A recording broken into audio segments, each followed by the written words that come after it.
Hi there, my name is Corey Vandeveld. I am a seventh grade science teacher at Reynoldsburg City Schools.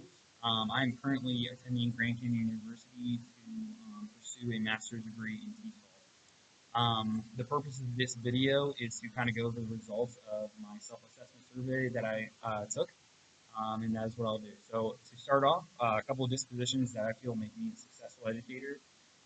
Number one was educators should believe that all students can learn and should set and support realistic expectations for student success. This is a very important thing to me. I differentiate almost all of my instruction.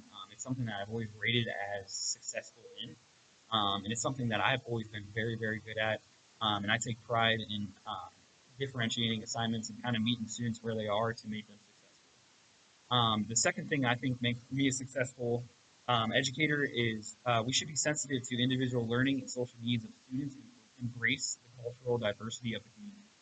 I think students should feel comfortable in their classroom, no matter who they are, no matter where they come from. They should feel comfort in the classroom, and I think that is the instructional leader of the classroom to make sure that is the case. So something that I also pride myself on is helping students making them feel comfortable, giving them the support they need, educating them in ways that are sensitive to cultural diversity of the community.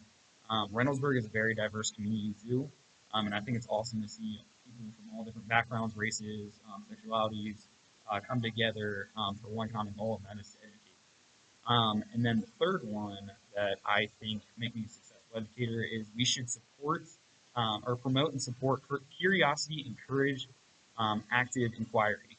So I love teaching science, and this is a big reason on why I love teaching science is I love inquiry-based learning.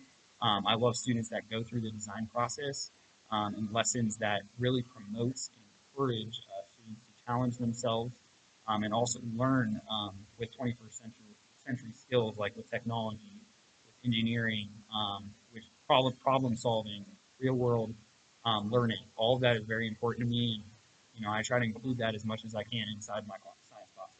So, and then the one thing that I feel like I can work on as an educator is we should recognize that reflection combined with experience leads to growth as a professional. I'm only in my fifth year teaching right now, and I think that is one that is something that I can continue to work on. I feel as educators, we're always moving around constantly, and we're always, um, you know, we always have something to do. And a lot of times, um, the professional development gets put on the back burner just because we are trying to maintain a life at the same time. And it is a tough job, and it does take a lot of your time. So to answer the third question on this survey, what does a professional educator look like, and how do they behave? So one thing, I always use this in interviews when I interview, is that I feel that teaching is one of the most honorable jobs out there. I think they should view teaching as a very, very important aspect of our community and of our lives.